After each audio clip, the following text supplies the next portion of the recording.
اعوذ باللہ من الشیطان الرجیم بسم اللہ الرحمن الرحیم وبہ نستعین اما بعد تمام حاضرین ناظرین کرام السلام علیکم ورحمۃ اللہ۔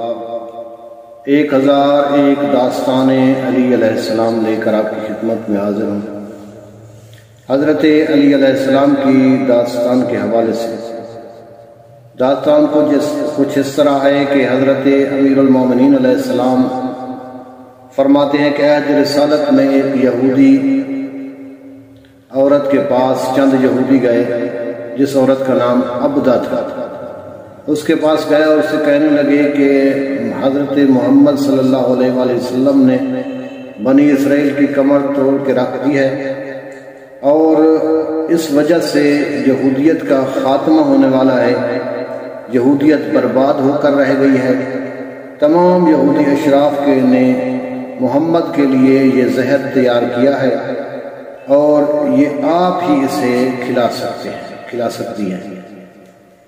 تو اس نے ایک گوشت تیار کیا، بکری کا گوشت تیار کیا، دمبے کا یا تو اس نے تمام اشراف یہودیوں کو دعوت دی۔ تمام بنی اسرائیل کے تمام اشراف دعوت پر آئے۔ اس نے حضرت پیغمبر اسلام صلی اللہ علیہ وسلم کو بھی دعوت دی کہ آپ بھی میرے گھر آئیں۔ تمام لوگ میرے گھر آ رہے ہیں۔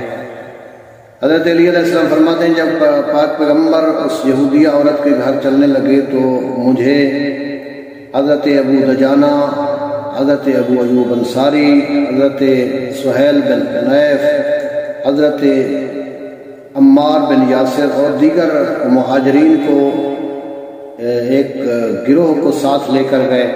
جب وہاں پہنچے تو تمام یہودی جو پہلے سے وہاں پر موجود تھے وہ احتراماً کھڑے ہو گئے۔ انہوں نے اپنے آنکھیں اور اپنے ناک بند کیے ہوئے تھے۔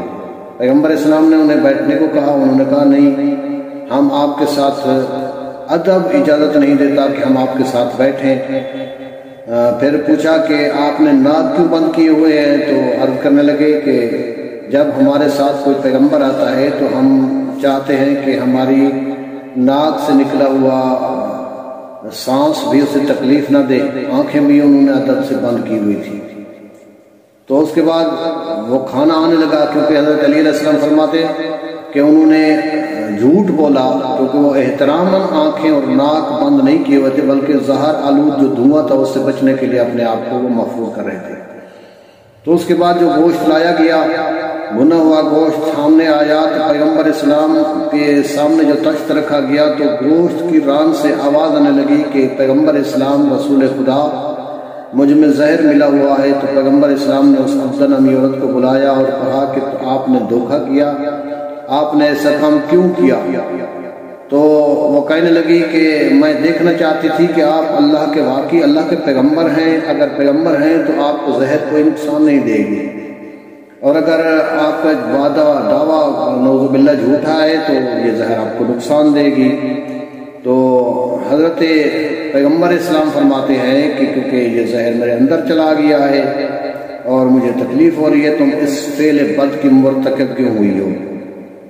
تو اس کے بعد پیغمبر اسلام نے اللہ کے حکم سے کہ جبریل علیہ السلام نازل ہوئے، جبریل علیہ السلام نے بتایا کہ آپ پڑھیں بسم اللہ الرحمن الرحیم وَنُنَزِّلُ مِنَ الْقُرْآنِ مَا هُوَ شِفَاءٌ وَرَحْمَةٌ لِّلْمُؤْمِنِينَ، یہ اور چند آیات اور پڑھی۔ اس کے بعد سب نے مل کر وہاں کھانا تناول فرمایا اور سب کو پیغمبر اسلام نے کھانے کا حکم دیا۔ اس کے بعد سب واپس چلے آئے۔ السلام علیکم ورحمۃ اللہ وبرکاتہ۔